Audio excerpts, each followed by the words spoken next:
Craig, a lovely morning for training. Final preparations to put in place. Yeah, great morning. I mean, the weather's been great all week. We've had a good week. We've sat down, watched the video of last week, talked about one or two things, and it's been a good week. So looking forward to Saturday's game against Dover. Were there a few things to just discuss after last Saturday? There was more than a few things. You know, the things we'd done in the previous 5 games to that. We didn't do any of them.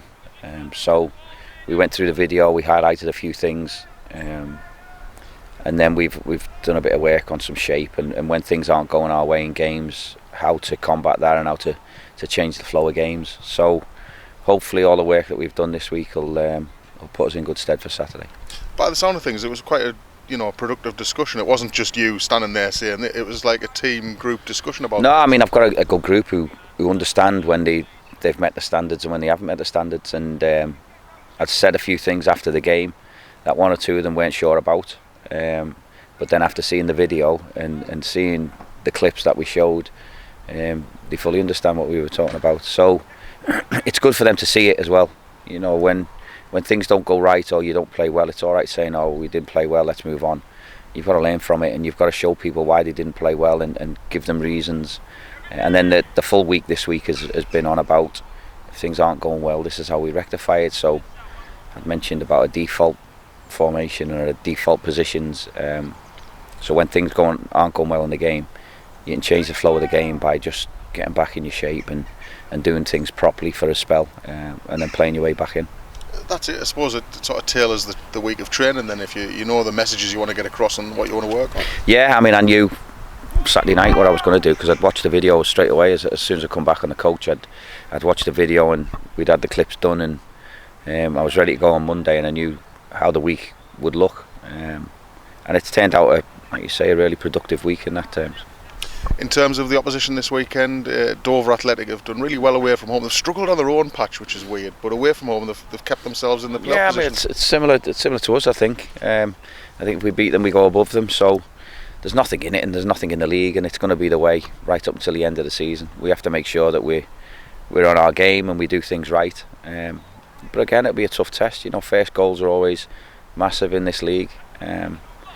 We fell behind more often than not and had to dig ourselves out of a hole, but we're more than capable of digging ourselves out of a hole as well. But I'm hoping for a good start, a nice positive performance, and a good performance all round on Saturday. With us only being 2 points out of the playoffs despite last week's setback, how big an incentive is that, given that we've got 2 home games on the horizon now? It should be a massive one. So before we've had a little sticky patch at home as well, but we've also played really well at home. So I think it's with the 2 home games coming up, the players will be looking at that. I think, well, it's 2 good results, and you would expect us to be up in the playoffs, which is where we want to be. But it's a long season, and you've got to keep grinding away. And I've said it before: if you can get a decent level of consistency, you won't be too far away in this league. And last year's game against Dover at the Vic was one of the most memorable, wasn't it? Yeah, I think we came from 2 down, didn't we, to win it 3-2, and it was a last-minute goal by Luke Molyneux, who unfortunately hasn't started for us yet this year. But if it's as an exciting game as that, and we end up coming out the right side, then I won't mind. I was going to say you'd rather a 1-0, but I know you probably wouldn't. No, I wouldn't. I'd rather a 4-3 than a 1-0. Everyone goes home happy and seeing a lot of goals, but there is time for a 1-0. If it is 1-0, Mark, I'll take it. Team news wise, obviously, I don't think there's a lot of changes on the injury front, apart from the fact we lost Fraser Kerr last week. Yeah, Fraser had a bruised foot, so we were waiting to see how that sorts itself out. But apart from that, I think we're the same as, you know. Nico Muir hasn't trained the last couple of days. He's feeling his hamstring a little bit, so we're not taking any risks with him. And then it's as you were with the 2 Lukes as well. So we've still got a few injuries, but like I say, we've got more than enough to be able to cover that comfortably.